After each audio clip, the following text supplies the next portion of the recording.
Неге бүгін Бақтыбай міне перзенттердің ішіндегі айтылып атырған тілеклері бұл қабыл болсын деп қаламыз. Ешбір әкеге аңсат емес. Әке үшін дүниядағы ең бір жақын инсан бұл шаңырақта қыз бала болады. Енді міне осы қызды 9 ай 9 күн құрсағында көтеріп, жақты әлемге әкеліп, ақ сүтін хадал беріп, қанатлыға қақтырмай, тұмсықлыға шоқтырмай, осы дәрежеге әкелген анасы Айсәлемге сөз нәубеті беріледі. Қарар көзім һәм жігер бентім, жан дүниямның ерітіп бәрін, қызым үйден кетіп баратыр. Неге бүгін перзентіңізді міне өзге шаңыраққа ұзатар екенбіз. Әр бір шаңырақта ана бұл қыз бала үшін сырлас, мұңлас дос болады. Бүгін міне досыңызды, сырласыңызды күйеу баламызға аманат етер екенбіз. Қызымыз менен күйеу баламызға өзіңіздің жүрегіңізден шыққан ақ тілегіңізді білдіріңіз. Ассалаумағалейкум, қалайық? Біздің шаңырағымызға жақсы ниетке келіп отырсыз. Оған менің шаңырағымызға жақсы ниет тойға барайық. Не себепші 2 жасымыз қосылып отырған екен. Құдайым сол 2 жасымызға ең бірінші кезекте бақыт тілеймін. Құдайым өздеріңізден өніп өсін.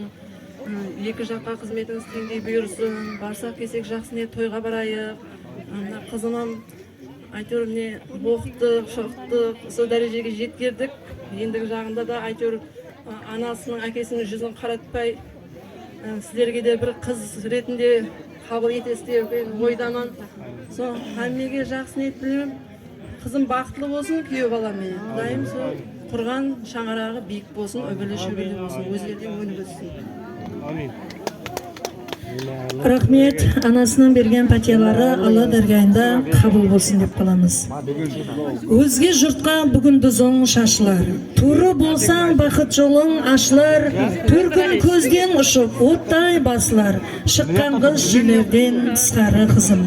Атлан оға жеңді түріп тұрыпсаң, айсылу қызым ақыл ойға тынықсаң, білемен ішіңнен тынып тұрыпсаң, хауа енеңізден қалған жол еді қызым. Ал міне Айсылу сіңлім балалық пенен ата үйіменен қошласып, бүгіннен баслап шын үйіңе қадем тастайсың.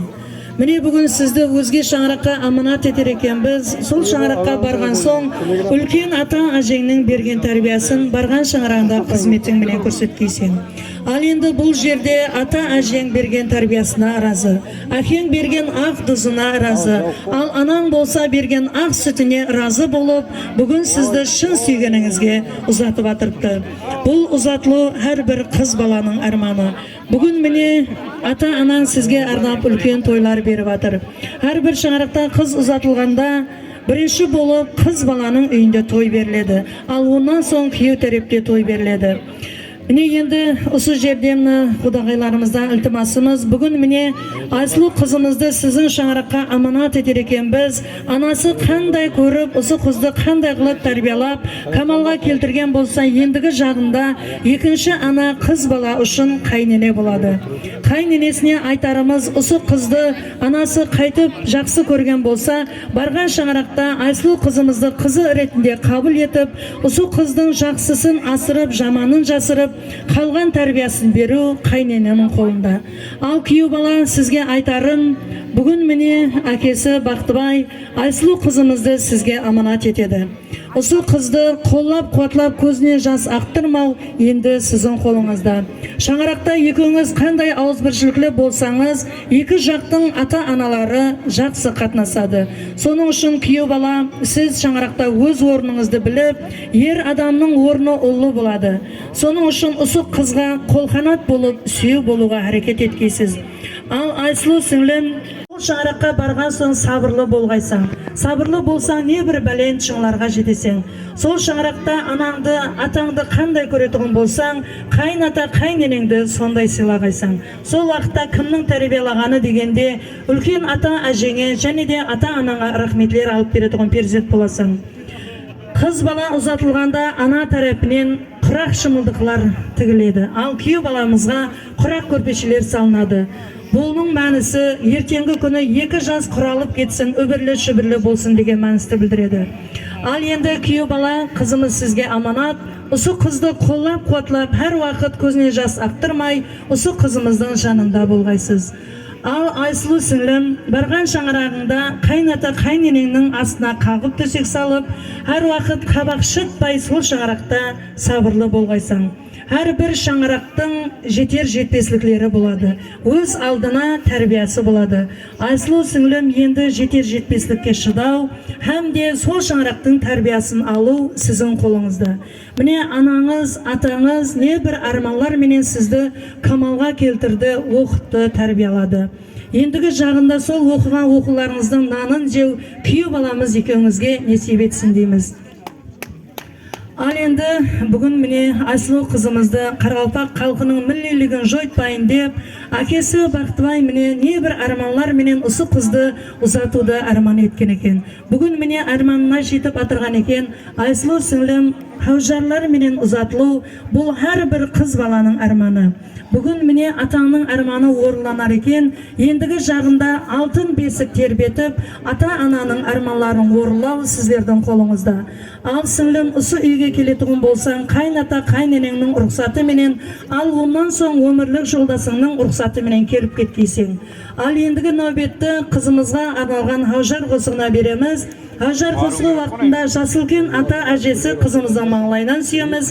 Соңынан ата анасы туысқанлары қызымызбенен көрісіп, қызымызды күйеу баламызға өз қолларымызбенен аманат етіп тапсырамыз. Құрылатын шымылды пана болар ай қызым, барған жерде қайненең ана болар ай қызым.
ұзатылғанда жанына қыз жеңгелері қойылады. Себебі қыз жеңгелердің жолын қызымызға берсін деп, үлкен ата әжесінің жолын берсін деп, ата анасының жолын берсін деп, қыз жеңгелерімен біргелікте қызымызды күйеу баламызға аманат етеміз.